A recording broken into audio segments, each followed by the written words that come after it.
4 minute दे दीजिए, मैं खत्म कर दूंगा ठीक 4 मिनट के अंदर। बहुत बहुत धन्यवाद। In a single stroke, the government has managed to hamper India's cryptocurrency future. While there is no clarity on actually how the government intends to regulate the space of cryptocurrency, since there is not even a draft bill, or there is a bill in front of a parliamentary committee, the finance minister has made certain changes to the regulation of virtual digital asset class that will greatly hamper India's Web 3.0 space. The Web 3.0 space is not just cryptocurrencies, whether it's movies, music, gaming, ticketing, commerce. It intends to revolutionize the world with smart contracts and the metaverse. The interchanging of assets across different blockchains is critical to the business of 3.0, Web 3.0. What does a 1% TDS? What does a 1% TDS do to the blockchain, to the business of the blockchain? It is critical to understand that what the finance minister has done by introducing this 1% TDS on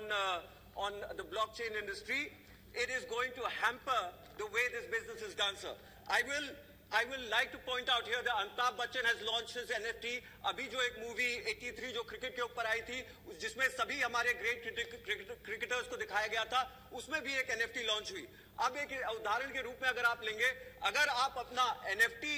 अगर आप अपना रुपए को एक Ethereum खरीदते हैं जो कि एक क्रिप्टो करेंसी है, और उसको जो है आप मेटा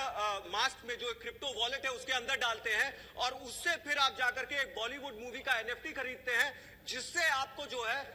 उस एक्टर का साइन किया हुआ एक पोस्टर मिलता है, तो इन 3 ट्रांजैक्शन हर एक स्टेज पे आपको 1% TDS लगेगा। मैं आपके माध्यम से माननीय फाइनेंस मिनिस्टर को ये जरूर बताना चाहता हूं कि एक काम के लिए आपको 3 जगह पे जब आप TDS लगाएंगे तो ये सीधे सीधे रेड टेपिज्म को हमारे सामने उजागर करता है, और इस पूरे नए एसेट क्लास को, जो कि एक बहुत युवा एसेट क्लास है, उसको पूरी तरह से खत्म करने का काम करता है। मैं माननीय फाइनेंस मिनिस्टर जी से निवेदन करूंगा, मेरा लास्ट पॉइंट आ रहा है सर, मैं फाइनेंस मिनिस्टर जी से निवेदन करना चाहूंगा कि ये जो पॉलिसी आई है 1% TDS की, आप लिख के रख लीजिए, आने वाले समय में आप खुद इसको बदलने का काम करेंगे, और जो 3 जगह आप ले रहे हैं उसको आप खत्म करेंगे। आप इन्वेस्टर्स के बारे में सोचिए, जो ये स्पेस है, सर मैं खत्म कर रहा हूं, आप चाहे वेब 1.0 को लीजिए, गूगल जैसा बड़ा कंपनी सिलिकॉन वैली से आया, वेब 2.0 में फेसबुक जैसी बड़ी कंपनी जो है वो सिलिकॉन वैली में आई, वेब 3.0 में हमारे देश में जहां इतने यूनिकॉर्न्स पैदा हो रहे हैं, आज आप ये रेगुलेशन लगा करके हर एक इसके अंदर जो भी ट्रांजैक्शन हो रहा है उसका आप गला घोटने का काम कर रहे हैं। मैं सर खत्म कर कंक्लूजन में, सर बस मेरे को 1 मिनट दे दीजिए, मैं कंक्लूड कर रहा हूं उसका। आप सर एक मिनट, सर निवेदन है, सर प्लीज निवेदन है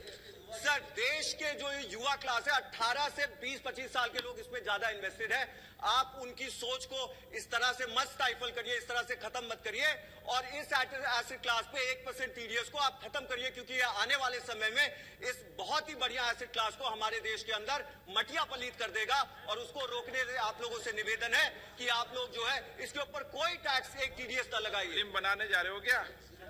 जी माननीय मंत्री